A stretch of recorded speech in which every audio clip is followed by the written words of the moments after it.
I missed this earlier today. I wanted to get out this morning while they were planting tomatoes, and as soon as I got myself outside, I saw the tractor coming back and they were done for the morning. But luckily they're back here this afternoon, and here we go. So here are the 2 rows of tomato plants that they planted this morning. That's, I think, 600 row feet, all the way down to that, close to that tree line down there. And so we've got 2 more rows of our plastic and irrigation ready here. And as you can see, this is an easier process than planting the onions and the scallions and leeks that I showed you a couple weeks ago.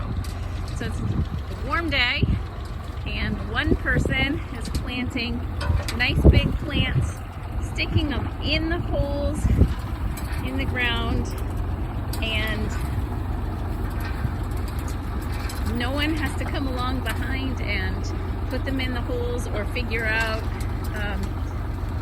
or stand them up or do anything extra or fill them up with soil. So here's Britta. She's graduating from high school this spring, and she's working full-time, almost full-time on the farm this year until she decides what else she wants to do in life. She's got some ideas. And I can give you a close-up here. Here we have just a ride along. Say hi. Do you do anything to help, Pippin? No, not this time. Okay. They were just about to start a few minutes ago, and Britta had to cry out, hold up, stop, because the water wasn't coming through this water wheel. So we've got 2 wheels here so that we can plant 3 rows at a time for smaller plants. But tomatoes need a lot of room so that you can see that they're spaced about 24 inches apart. And they'll grow across this whole row.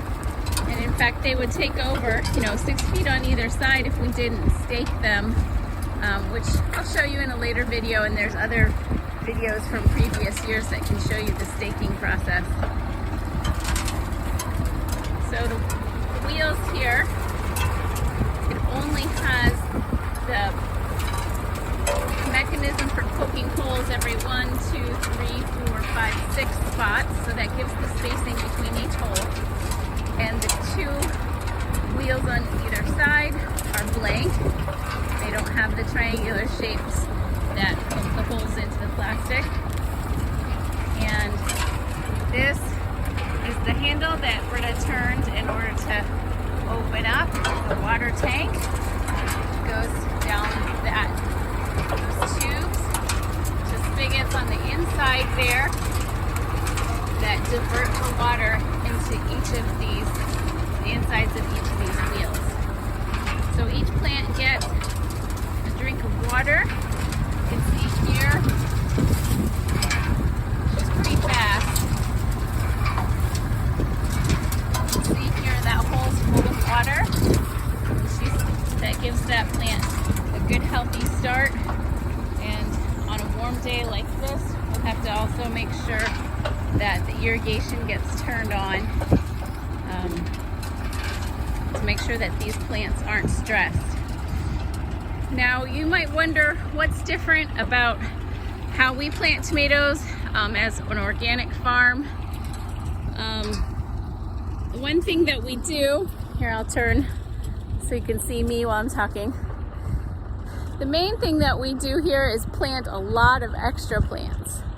So we don't spray for diseases. We control weeds with physical barriers. And eventually we do get disease every year, and there's always late blight and early blight that come through our area that affects the tomato plants especially. So we get longer, depending on when that arrives from neighboring counties, we get longer time with disease-free plants, but eventually it usually comes every year. And there's other diseases like septoria, which affects the fruit of the tomato and the plants as well. And so when that happens, the plants aren't quite as healthy. They're still able to produce the tomatoes, but we just don't get the quantity from each plant. So we plant an overabundance of tomato plants to make sure that we have plenty during the peak of the season. Also, that means that we have a good amount at the beginning and at the end of the season. But during the peak of the season, we have usually more than we can handle.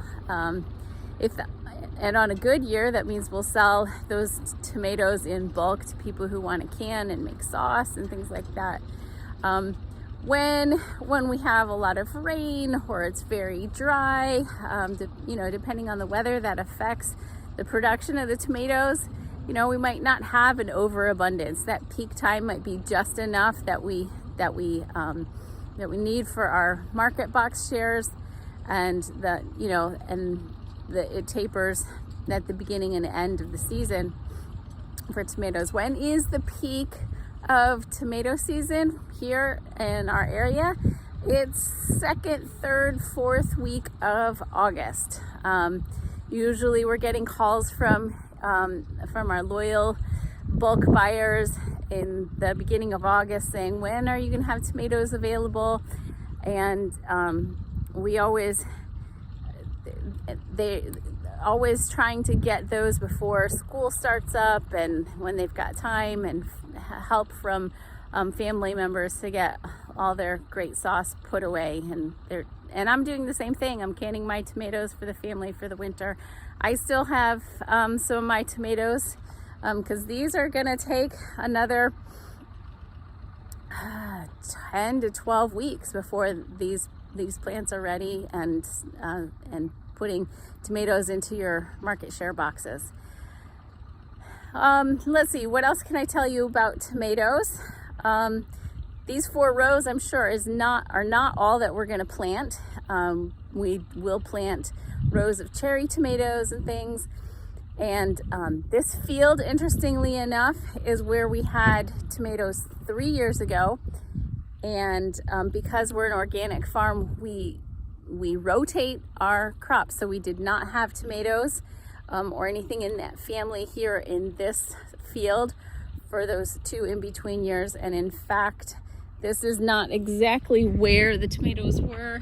I think they were a few rows over in previous years. So here's a look at the farm. That barn down there is where we pack all of our market boxes, and I'll give you a tour of that one of these days as well. So that's what we're doing here at Willow Haven Farm. We're also getting ready we're trying to get these plants in the ground because they're ready. We are trying to get ready for a trip. Our family is going away for the weekend to celebrate Annika's graduation. That's our oldest daughter, our flower farmer here. If you've been with us for a while, you know Willow Haven Flowers and her cut flower business. But so we're trying to wrap things up and get as much of the urgent stuff done today as possible. And if you're reading my emails, you'll hear what other crazy things we've been dealing with today.